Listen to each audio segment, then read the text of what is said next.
Hi, welcome to my retirement channel. This is where you'll get to see how I'm dealing with my upcoming retirement. You'll get to watch me as I bang my head and struggle with this transition and inevitably make a lot of mistakes.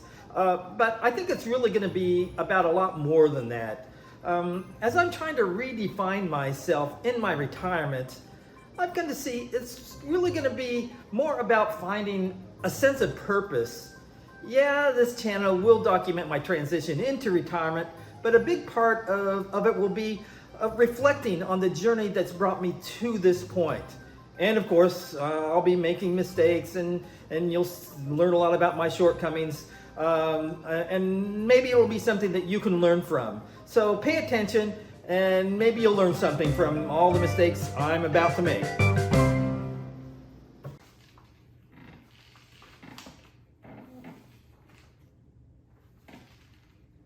So here I am planning my retirement.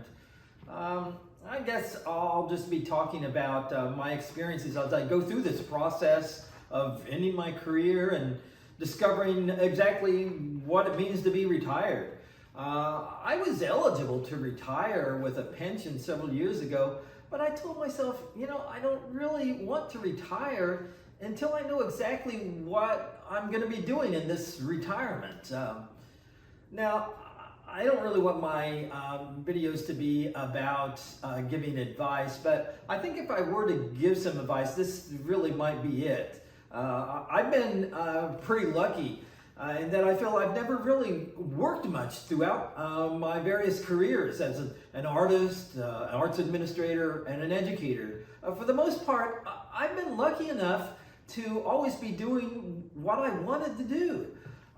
Each of my careers have given me a really strong sense of purpose, and I can't imagine myself getting up in the morning without that sense of purpose. I can't imagine just getting up and sitting in a rocking chair and staring at the walls. So whether you're getting ready to retire or maybe you're just starting your career, I think that just might be the secret to happiness and fulfillment. So after putting my retirement on hold for the last 3 years or so, waiting for this new sense of purpose to discover me, well, it just really didn't seem to be happening.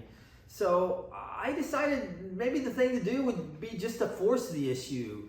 So I finally committed to retirement within the next year, without any revelations of exactly what my new sense of purpose might be. So it's gonna happen, and I know if it's something I can live with, I'll need to figure out what my new identity is gonna be. So the clock is ticking. Where do I start? Well, there have been a few things I've been wanting to do for several years, but work and other commitments have always gotten in the way. So an easy way for me to establish this new sense of purpose might just be to finally make a commitment to realizing these things I've aspired to for so long.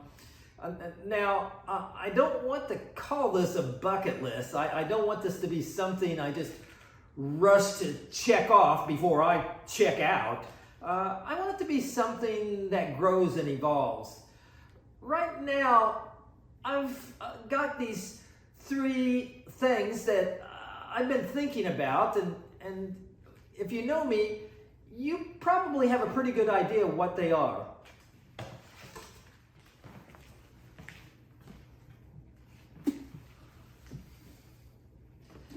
So, one of my aspirations has been to live abroad. This has been one of those goals that I've thought about for many years. I've actually traveled all around the world already. I had probably been to nearly 50 different countries, and I don't want that to stop. I enjoy immersing myself in different cultures and meeting people with different perspectives. Like I said, I just don't want that to stop. So one of these goals is to retire abroad. There's lots of places I've really enjoyed visiting, but I have to ask myself, is this a place I would want to call home?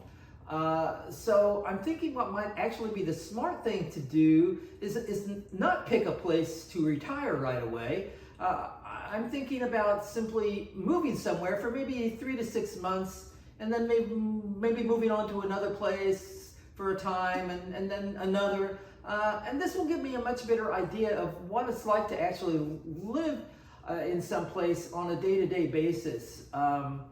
There are 3 places that are actually at the top of what is a very long list, actually.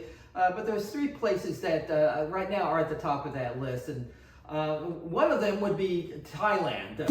Why? Come on, people. Have you ever eaten Thai food? That should be enough of a reason. But it's also a place that already attracts a lot of expats. And I think it might be the beautiful culture that's very different from the United States.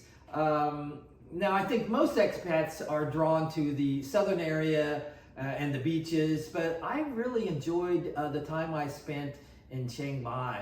If you want to check out a video of me walking through a marketplace in Chiang Mai, check right up there.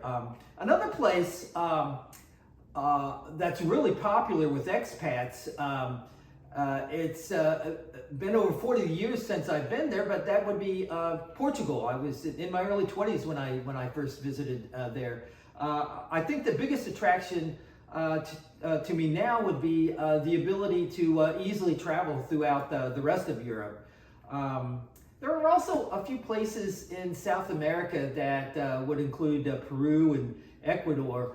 But I think Peru's capital city of Lima would be a very livable place. I found the Miraflores and the areas around their Kennedy Park really nice. There's lots of restaurants and a great community of people hanging around the park, playing music. And oh yeah, the park has like 1 million cats.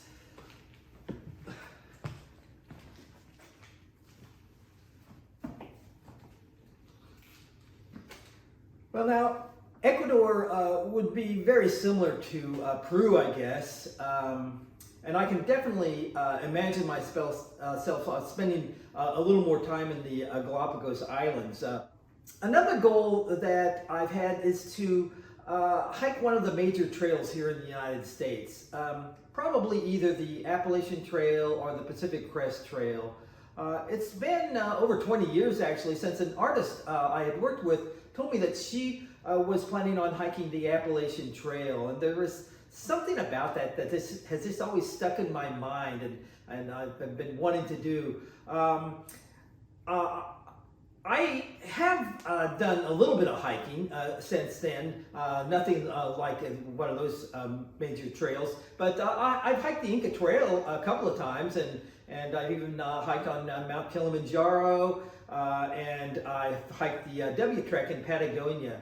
And hiking these 3 trails, though they're much shorter, has made me want to do a longer through hike even more. So this will probably be the first thing I do once I retire and can dedicate 5 to 7 months to hike over the 2,000 miles, about 2,100 miles in the case of the Appalachian Trail, and nearly 2,700 miles in the case of the Pacific Crest Trail. So I've also been wanting to run another marathon, and I actually won't need to retire before I do that.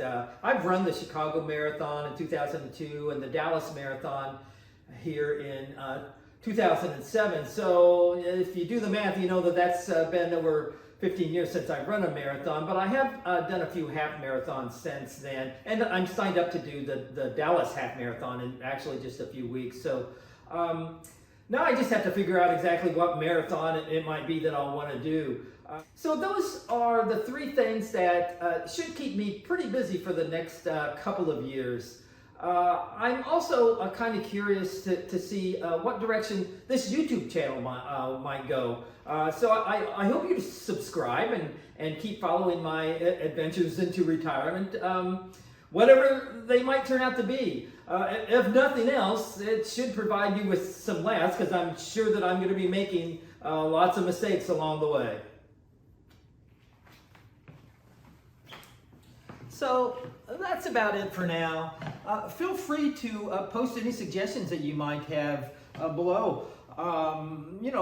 Maybe you have a preference of should it be the AT or the PCT for my through hike, and or maybe you have a favorite marathon that you would recommend that I run, or maybe you have some great ideas on what might be a great place for me to eventually call home abroad.